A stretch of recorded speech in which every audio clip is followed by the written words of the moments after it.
नमस्कार, आप जुड़ चुके हैं चैनल वन के साथ और मैं हूं संदीप मिश्रा। लगातार कोरोना संक्रमण के मामले जो है वो देश भर में सामने निकल के आ रहे हैं। हाल ही की बात करें तो केंद्रीय स्वास्थ्य मंत्री मनसुख मांडविया ने भी जो है समीक्षा बैठक की और तमाम जो राज्य है और केंद्र शासित प्रदेश है उनको भी दिशा निर्देश दिए। केंद्र शासित प्रदेश जम्मू कश्मीर की बात करें तो वहाँ भी जो है स्वास्थ्य विभाग जो है पूरी तरह से सतर्क है। इस समय हमारे साथ बात करने के लिए हैं डॉक्टर अरुण शर्मा।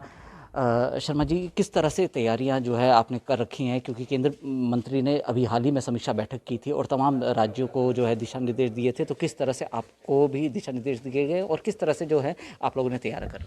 हमारी जो तैयारी है पिछले 3 साल से, जब से कोविड शुरू हुआ है तब से हॉस्पिटल कोविड था 100%। एंड शुरू से लेकर सिंपल स्टार्टिंग में एक बिल्डिंग थी, खाली कुछ भी नहीं था यहाँ पे, पर उसके बाद आस्ता आस्ता इसका पूरा इंफ्रास्ट्रक्चर तैयार हुआ। हमारी directions of our administrative secretary Shri Bhupendra Kumar ji and guidance of principal and dean doctor Shashi Surya Sharma, हमने आस्ता आस्ता यहाँ पे डेवलपमेंट की। और सेकेंड वेव के बाद हमारे पास operation theatre, labour room, ICU जो थे वो सारे बने, न्यूकू, बच्चों का आईसीयू, पीडियाट्रिक आईसीयू। तो आज की डेट में पिछले 4-5-6 महीने से हम जो है नॉन कोविड भी देख रहे हैं। जितने भी बच्चे 1 महीने से छोटे हैं जो वेंटिलेटर पे होते हैं सब हमारे पास ही होते हैं। फिलहाल हमने डेडिकेटेड एक 3rd फ्लोर रखा था जो कोविड के लिए हमने रखा था। तो कोविड के इतने केसेस नहीं है, इक्का दुक्का केसेस आते थे और ट्रिकलिंग आस्ता आस्ता जो केसेस थोड़े बहुत आते थे। अप्रैल के महीने में थोड़े से केसेस 4 से 5 की एवरेज हमारे पास हुई है और हमको प्रॉपरली हैंडल कर रहे हैं, क्योंकि हम तो यहाँ पूरा तैयार है कि अगर कोई भी किस्म की वेव या कोई भी इन्फेक्शियस डिजीज़ फैलता है हम उसको पूरा हैंडल कर सकते हैं। शर्मा जी, बात करूँगा जिस तरह से कोविड-1 आया, फिर उसके बाद कोविड-2 की दूसरी लहर जिस तरह से कहा गया, अभी के जो लक्षण आ रहे हैं, किस तरह के सिम्टम्स देखे जा रहे हैं, लोगों की जागरूकता के लिए मैं आपसे जानना चाहूँगा कि किस तरह के ऐसा कोई लक्षण नहीं है कि आप कोविड को पहचान सको। किसी को खाली बुखार होगा, किसी को खाली जुकाम होगा, किसी को गले में दर्द होगा, किसी की भूख बंद होगी और कोई जिनकी इम्यूनिटी कम होगी, बीमारी से लड़ने की ताकत कम होगी, उनको निमोनिया भी हो सकता है। कुछ अगर जो होंगे जो ज़्यादा सिक होंगे तो उनको डेथ भी हो सकती है। तो यही है कि अपना बचाव रखें।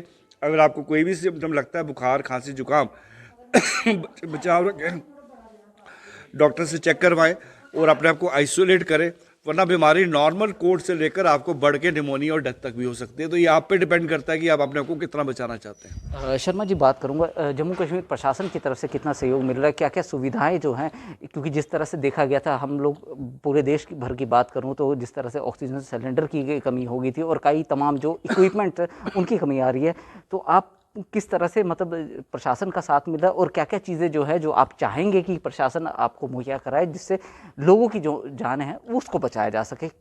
प्रशासन का साथ ही था तभी ये हॉस्पिटल इतना डेवलप हो पाया है। मैंने आपको बताया, ये सिंपल बिल्डिंग थी 2019 में जिसमें कुछ भी नहीं था। आज की डेट में एक जम्मू का बेस्ट टर्शरी केयर हॉस्पिटल है, मदर एंड चाइल्ड हॉस्पिटल है। यहाँ पे हम जच्चा बच्चा को एडमिट करते हैं, कोविड हो, नॉन कोविड हो, आईसीयू रिक्वायर्ड है, निक्कू रिक्वायर्ड है, पिक्कू रिक्वायर्ड है, आपको paediatric intensive care, neonatal intensive care required है, आपको ऑपरेशन थिएटर अगर कोई आपको चाहिए, यहाँ पे लेबर रूम चाहिए, सबकी सब फैसिलिटी। हर बेड पे ऑक्सीजन सप्लाई है, सेंट्रल ऑक्सीजन सप्लाई है, मॉनिटर हर बेड पे है, वेंटिलेटर की सफिशिएंट अवेलेबिलिटी है। कोई भी आप इक्विपमेंट आपको जो रिक्वायर होती है टर्शरी केयर हॉस्पिटल में, मेडिकल कॉलेज का बराबर हॉस्पिटल जो ये जच्चा बच्चा का, यहाँ पे सारी फैसिलिटी अवेलेबल है। शर्मा जी, आखिरी में कुछ अपील करना चाहेंगे जनता से, लोगों से, कि किस तरह से इस बीमारी से बचा जा सके, जो अपील आप करना? बीमारी से बचना और इसको दुनिया में हमने फैलाना हमारे हाथ में है। यही मैंने आपको बताया कि कोविड अप्रोप्रिएट बिहेवियर अपना के रखें। अगर आपको कोई भी सिम्टम नज़र आता है, बुखार, खांसी, जुकाम, इमीडिएटली टेस्ट करवाएं, डॉक्टर की सलाह लें, घर में अपने आप को आइसोलेट करें, बुज़ुर्गों को, बच्चों को अपने से दूर रखें, अच्छी खुराक खाएं, हाथ वॉश करें, प्रॉपरली वॉश करें, मुंह को, आँखों को टच करने से पहले मास्क पहन के रखें। वो 4-5 दिन के बाद आप बिल्कुल ठीक होकर बाहर आ सकते हैं। नहीं तो लापरवाही बरतेंगे तो ये निमोनिया और आपको चेस्ट इन्फेक्शन ज़्यादा बढ़ जाएगी, सांस की प्रॉब्लम ज़्यादा हो जाएगी, आपको ऑक्सीजन सप्लाई की ज़रूरत पड़ेगी। तो इसलिए हमारे अपने हाथ में है कि हम समाज को इस बीमारी से बचाना चाहते हैं कि नहीं बचाना चाहते। तो साफ तौर से जिस तरह से डॉक्टर शर्मा ने भी कहा कि सावधानी बरतें, सतर्क रहें, क्योंकि लापरवाही जो है वो बीमारी को न्योता देती है। इसलिए तमाम जो लोग हमें देख रहे हैं उन सब से अपील रहेगी कि जितने भी कोविड के दिशा निर्देश जो जिला प्रशासन हो या केंद्र सरकार की तरफ से जारी किए जाते हैं, उन तमाम नियमों का पालन करें, मास्क पहन के रखें, 2 गज की दूरी, क्योंकि मास्क है ज़रूरी। जो भी दिशा निर्देश जिला प्रशासन की तरफ से या केंद्र सरकार की तरफ से आते हैं, उन तमाम नियमों का जो है वो पालन करें, ताकि इस संक्रमण को जो है वो रोका जा सकते। बने रहिए हमारे साथ, देखते रहिए चैनल 1। नमस्कार।